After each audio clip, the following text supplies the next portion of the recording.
नमस्कार दोस्तों, मेरा नाम है राजा मिश्रा और मैं आपका फिर से स्वागत करता हूं मेरे अपने न्यूज़ चैनल में जिसका नाम है जर्नलिस्ट राजा। देश और दुनिया से संबंधित खबरों के लिए सिर्फ देखते रहिए जर्नलिस्ट राजा चैनल। और वीडियो पसंद आए तो लाइक शेयर सब्सक्राइब ज़रूर करिएगा। तो चलिए धमाकेदार हेडलाइंस को आपके सामने पेश करता हूँ। प्रधानमंत्री मोदी इटली गए हुए थे G7 मीटिंग के लिए। वहां से मोदी लौट आ चुके हैं फिर से भारत में। इटली के G7 शिखर सम्मेलन से वापस लौट चुके हैं पीएम मोदी। वापस आने के बाद उन्होंने मीडिया से बात करते हुए कहा कि विश्व मंच पर मैंने प्रस्तुत किया है भारत का दृष्टिकोण और 2047 तक विकसित भारत को बनाने का संकल्प भी लिया है। इटली से भारत वापस आने के बाद प्रधानमंत्री मोदी अब 18 जून को अपने संसदीय क्षेत्र बनारस में जाने वाले हैं। पीएम मोदी काशी में 300 किसानों को देंगे आवास की सौगात, वहीं जारी करेंगे सम्मान निधि की किस्त। तो वहां पर कुछ भी अनाउंस कर सकते हैं मोदी, क्योंकि काशी उनका संसदीय क्षेत्र है, तो काशी वासियों के लिए सौगात भी दे सकते हैं मोदी। इटली का जो G7 था वह ख़त्म हो गया, तो G7 से इतर प्रधानमंत्री मोदी ने जापान के प्रधानमंत्री फूमियो किशिदा से भी मुलाकात की है। उन्होंने भारत में चल रही हाई स्पीड रेल परियोजना यानी कि जो Delhi to Varanasi bullet train और Mumbai to Ahmedabad bullet train का जो परियोजना का जो काम चल रहा है उसके ऊपर चर्चा किया है भारत और जापान ने। और साथ ही जापान ने भारत के अंदर 5 ट्रिलियन येन, जो कि वहाँ की करेंसी है जापान की, वह भारत में इन्वेस्ट करने की रुचि दिखाई है। तो जापान और भारत दोनों ने G7 में अपने मुद्दे की बात एक दूसरे से की है, जो भारत के लिए काफ़ी अच्छा होगा, क्योंकि भारत आने वाले समय में जापान के रोड मैप पे ही चल रहा है और उसी की तरह एक विकसित देश बनने वाला है। दिल्ली का जो जल संकट है वह लगातार जारी है। इतने भीषण गर्मी में आधी दिल्ली को पानी के संकट से जूझना पड़ रहा है। वहीं आम आदमी पार्टी ने इसके लिए एक तत्कालीन बैठक की है आज।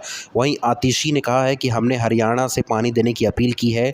वहीं हमारे अधिकारी चंडीगढ़ में बातचीत करने के लिए कल रवाना होंगे कि पानी की जो किल्लत है उसको कैसे दूर की जाए, हरियाणा से हम पानी कैसे ले सकते हैं। क्योंकि आतिशी ने कहा है कि हमने हिमाचल प्रदेश के मुख्यमंत्री सुक्खू से बात की है, उन्होंने भरोसा दिलाया है मदद का। उन्होंने कहा कि हमारे बस में जो भी होगा हम दिल्ली की मदद करने के लिए तैयार हैं। क्योंकि देखो यार, दिल्ली राजधानी है और राजधानी में इस तरीके की पानी की किल्लत ज़रा भी बर्दाश्त नहीं की जाएगी और बहुत ही बुरा लगता है ऐसा सुनकर और देखकर। विश्व योग दिवस जो कि 21 जून को मनाया जाता है, तो 21 जून को भारत के दौरे पर आने वाली हैं बांग्लादेश की प्रधानमंत्री शेख हसीना।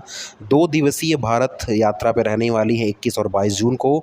वहीं दलाई लामा से मिलने के लिए भारत आएगा यूएस का प्रतिनिधिमंडल। दलाई लामा से वह जो प्रतिनिधिमंडल है अमेरिका का, वह धर्मशाला में बातचीत करने के लिए आएगा। अदानी समूह द्वारा पेन्ना सीमेंट्स का अधिग्रहण करने के बाद कांग्रेस नेता जयराम रमेश का एक बयान सामने आया है। उन्होंने केंद्र सरकार के ऊपर कटाक्ष करते हुए कहा है कि सरकार को यह सुनिश्चित करना चाहिए कि कॉरपोरेट्स के बीच जो प्रतिस्पर्धा है वह खत्म नहीं होनी चाहिए और कॉरपोरेट अधिग्रहण स्वतंत्र और निष्पक्ष होनी चाहिए। आपको बता दूं कि जो अदानी समूह है उन्होंने पेन्ना सीमेंट्स अधिग्रहण कर लिया है, जिसके बाद जयराम रमेश ने कहा है कि ऐसे एक तरफा विकास होगा, बेरोजगारी और बढ़ेगी। उत्तराखंड में आज ट्रैवलर अलकनंदा नदी में गिरी है, जिसमें 8 लोगों की मौत हो चुकी है। वहीं उस ट्रैवलर में 23 पर्यटक सवार थे। वहीं 15 लोग जो हैं वो घायल हो चुके हैं बुरी तरीके से। एसडीआरएफ जो टीम है वह रेस्क्यू में जुट चुकी है। आपको बता दूं कि जो 23 पर्यटक जो थे वह शायद दिल्ली के थे बताया जा रहा है और वह बद्रीनाथ जा रहे थे दर्शन के लिए ट्रैवलर से। अचानक से जो ट्रैवलर है वह अलकनंदा नदी में गिरी, जिसमें 8 लोगों की बहुत बुरी तरीके से मौत हो गई है श्रद्धालुओं की, और बाकी 15 लोग घायल हो चुके हैं। तो मतलब कहने का मतलब ये कि बहुत बुरी तरीके से ये हादसा हुआ है। राजनीतिक रणनीतिकार पीके यानी प्रशांत किशोर ने आज भागलपुर में एक संबोधन में नीतीश कुमार को घेरा है। उन्होंने कहा है कि मोदी के पैर छूकर नीतीश कुमार ने बिहार की जो इज्जत है उसे बेची है। भागलपुर में पीके ने कहा कि रोज़गार के लिए प्रधानमंत्री मोदी से नहीं मिले सीएम के पद पर बने रहने के लिए उन्होंने प्रधानमंत्री के पैर छुए हैं। नीतीश कुमार चाहते हैं कि अगले बार भी मतलब 2025 में भी वह सीएम बने रहें और उन्हें सत्ता का जो सहारा है वो मिलता रहे, जो एनडीए गठबंधन है उसका वो हिस्सा है। इस वजह से वह पीएम मोदी के पैर छू रहे थे ताकि उनका आशीर्वाद मेरे ऊपर बना रहेगा तो मैं सीएम पद से नहीं जाऊंगा। इस साल की जो गर्मी है वह लोगों की जान लेती हुई नज़र आ रही है। काफ़ी जानें जा चुकी है इस गर्मी से। वहीं बात करूं उत्तर भारत के वाराणसी शहर में, तो वाराणसी में गर्मी से 2 लोगों की मौत हो गई है आज। वहीं दोपहर 2:30 बजे के बाद प्रयागराज में 42 डिग्री पारा देखा गया है। झांसी में 43 डिग्री पहुंचा पारा।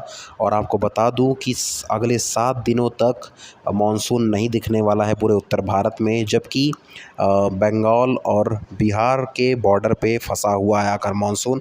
बार बार मौसम मिजाज बदल रहा है लेकिन बारिश नहीं आ रही है। तो मौसम वैज्ञानिकों का कहना है कि अगले 1 हफ्ते से 10 दिन बाद कुछ उम्मीद जताई जा सकती है कि बारिश होगी। लेकिन मुझे लग रहा है कि यार जून के बाद ही यानी जुलाई में ही बारिश हमें देखने को मिलेगी इस साल। साउथ अफ्रीका में रामाफोसा दूसरी बार आज राष्ट्रपति बने हैं। देश में 30 साल बाद गठबंधन की सरकार बनी है।